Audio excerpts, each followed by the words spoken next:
Assalamualaikum warahmatullahi wabarakatuh. Ada beberapa pertanyaan yang disampaikan kepada saya yang secara substansinya sama ya, meskipun dengan menggunakan redaksi yang berbeda-beda. Intinya adalah bagaimana hukum menggabungkan dua niat dalam satu ibadah. Nah, terkait dengan hal ini, ya ada beberapa kondisi di mana ibadah tersebut bisa dianggap sah atau tidak sah. Kondisi pertama yaitu seseorang yang menggabungkan niat ibadah wajib dengan ibadah wajib lainnya. Ya, ini ada dua kondisi. Yang pertama, ibadah ini menjadi sah atau boleh, dan kondisi yang lain di mana kemudian ibadah itu menjadi tidak sah.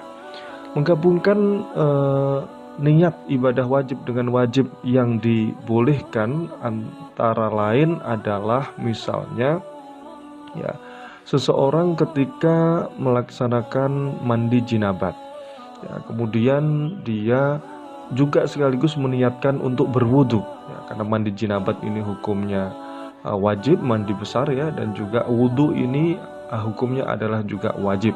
Nah, ketika ia melaksanakan mandi besar atau mandi jinabat yang sekaligus ia niatkan untuk berwudu, maka ini dianggap sah, sehingga setelah ia melaksanakan mandi besar, ia tidak harus melaksanakan wudu secara terpisah. Namun dua niat itu bisa digabung dalam satu pelaksanaan mandi ya, yang sudah mencakup wudu di dalamnya. Karena dalam mandi maka justru yang harus dibasuh adalah seluruh anggota tubuh tanpa terkecuali.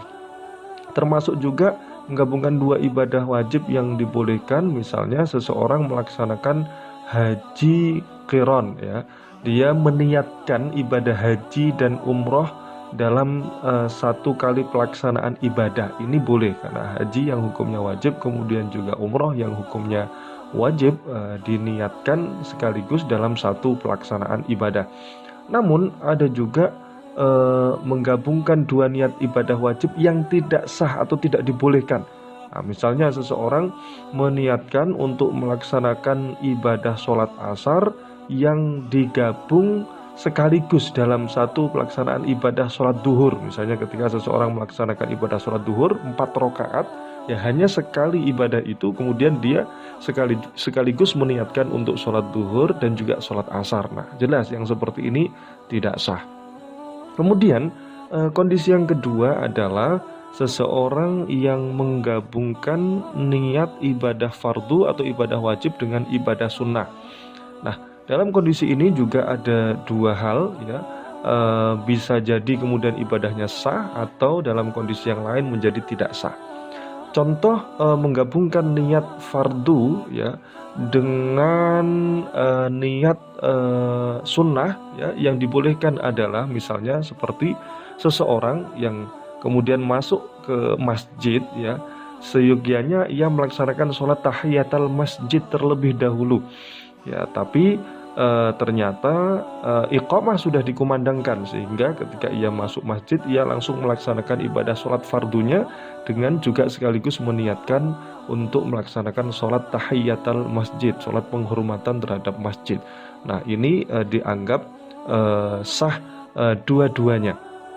Namun juga ada yang dianggap kemudian menjadi tidak sah.